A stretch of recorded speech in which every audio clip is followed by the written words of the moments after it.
doubts in an offensive way, where they're not open to receiving instruction, then they can very easily commit an offense at the lotus feet of the devotees. When this happens, their attachment diminishes. So up to that point, they have shadow attachment or reflected attachment due to associating with devotees. But then because they make an offense at the lotus feet of the devotees or at the lotus feet of the holy name, trying to preach to the faithless is the 9th offense against the holy name. So if you try to preach to somebody who doesn't want to hear about it, then you're not only going to get shut down and set yourself up for a loss, but you're also going to create an offense against the holy name of the Lord. See? When you do that, that diminishes your faith. It diminishes your attachment. It diminishes your enthusiasm for devotional service. You start doubting. You start wondering if this is really true, if this is really powerful. You know, these other devotees, maybe they start getting paranoid, you know. Maybe it's just a conspiracy, and they're trying to get us to followers, and yeah, maybe it's really just a cult. No, you know. I mean, yeah, right. Maybe they're just taking me for a ride, and maybe, and they start speculating, and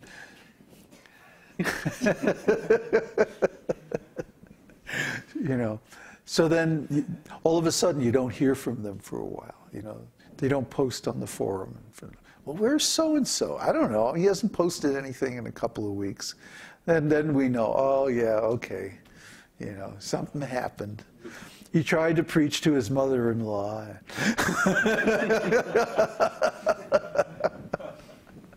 You know, so all these things are going on.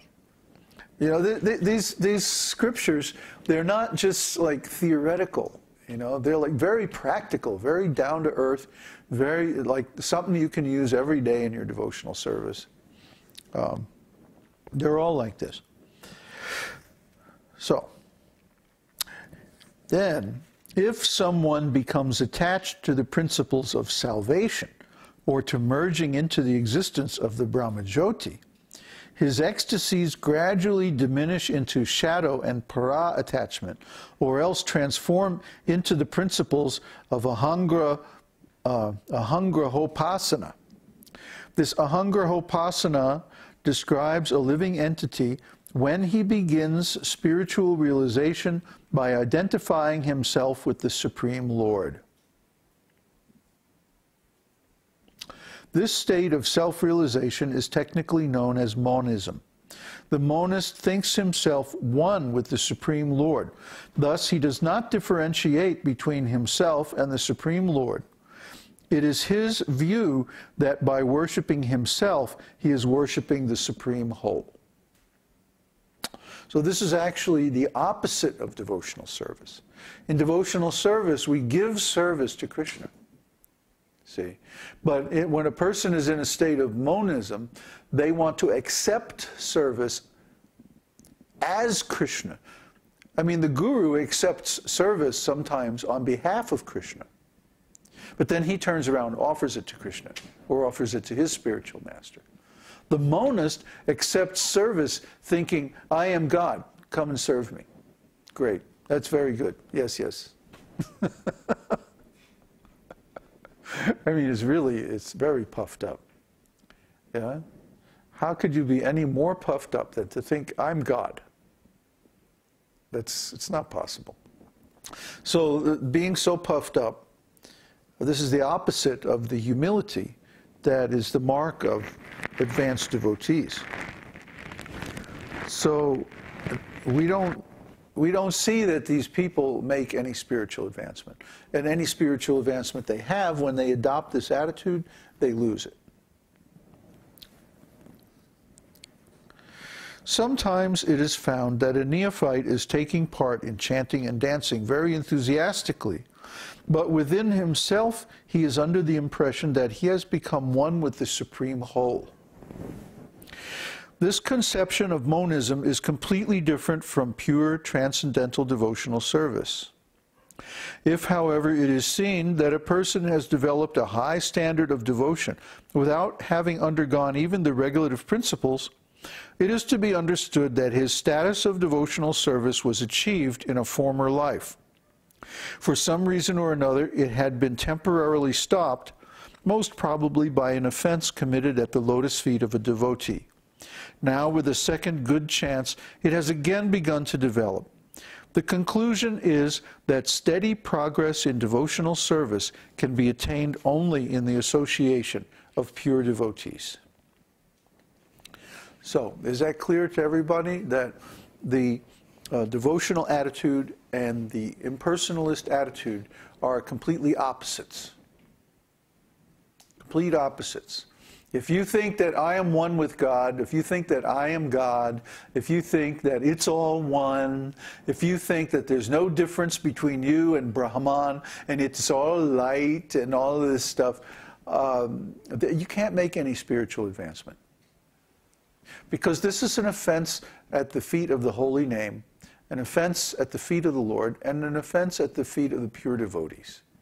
The pure devotees dedicate their lives to worshiping God, the personal form of God, not the impersonal energies of God, but the source, the creative source, the creator, the designer, the intelligent designer, the supreme personality of Godhead.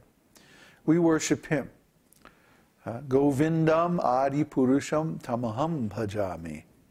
I worship the Supreme Lord, Govinda, the giver of pleasure to the cows and the senses. The Supreme Person, Adi Purusham, the original person. See, that's who we worship. And that's why we get devotional ecstasies. That's why we're always in love. You see? We're ever youthful.